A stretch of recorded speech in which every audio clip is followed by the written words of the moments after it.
클로바 더빙에 AI 보이스가 사용되었습니다. 요즘 본인의 업보로 인하여 아주 바쁘게 살고 있다. 그 업보란 것은 개발성 설비뿐만 아니라 개발과 동시에 양산까지 가능한 설비까지 담당했다는 것이다. 개발성 설비는 초기 설계 단계부터 난관이다. 고객사에서는 한정된 공간 안에 다양한 기능을 넣으려고 한다. 더구나 한 번도 해본 적이 없는 기능까지 요구한다. 개발 기간도 그나마 길면 다행이다. 짧으면 5개월, 길면 6개월 안에 제작을 완료하고 검증까지 해야 한다. 기존의 설비를 마디파이하는 설계와는 완전 다르다. 특히 설비 인지도가 낮은 회사의 경우 일반 설비 업체가 꺼리는 개발성, 단발성 설비를 많이 하려고 한다. 왜냐하면 S사 같은 대기업의 활로를 뚫기 위해서다. 개발성 설비가 성공적으로 끝나면 그나마 다행이지만 잘못되면 막대한 자금과 인력이 투입되어 큰 손실을 끼칠 수 있다. 작은 회사의 경우는 버티지 못한다.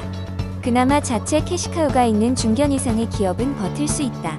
현재 본인의 이야기로 돌아가면 요즘 설계와 AS를 병행하고 있다. 어떤 설비인지는 밝힐 수 없지만 3년 전에 납품했던 게 지금 아주 큰 문제가 발생했다. 다행히 보증기간이 지났기 때문에 고객사 비용으로 일 처리가 되고 있다. 이 설비 또한 개발이었다. 검증도 제대로 못하고 납품했었다. 다행인지 아님 운이 나빠서인지 지금에서야 문제가 발생했다.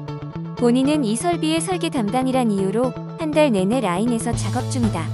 설계적인 문제이기 때문에 본인이 책임지고 있다. 작업은 대략 한 달 정도 소요되는데 일일 작업 일정, SOP, 투입 인원, 작업 방법에 대하여 직접 모두 관리하고 있다.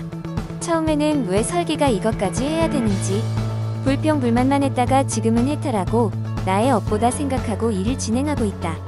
설계자가 관두는 이유 중 하나가 본업뿐만 아니라 AS까지 신경 써야 하기 때문일 것이다.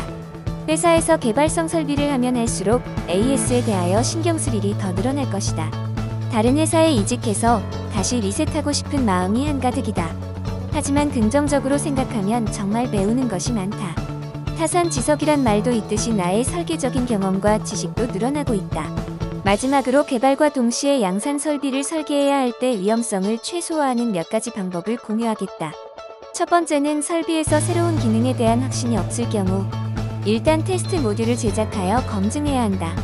물론 본 설비 설계와 병행해야 한다. 두 가지 일을 해야 하는 만큼 시간도 부족하고 힘들지만 꼭 해야 하는 부분이다.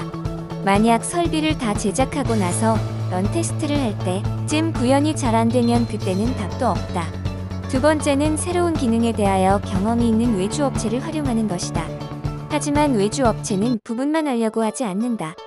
돈이 되지 않기 때문이다. 이때는 구매 부서나 윗분들의 도움이면 외주 업체의 지원을 받을 가능성이 높다. 세 번째는 합리적으로 고객사와 협상하는 것이다. 예를 들어 디자인 리뷰를 통해 상호 간에 책임을 지는 것이다. 만약 기능 구현이 제대로 안 될 경우 설비사에서는 적극적 대응을 하고 고객사에서는 개조 비용을 지불하는 방법 말이다. 이런 경우 설비사는 그나마 부담이 덜하다. 요즘 타 업체들 말을 들어보면 정말 일이 없다고 한다.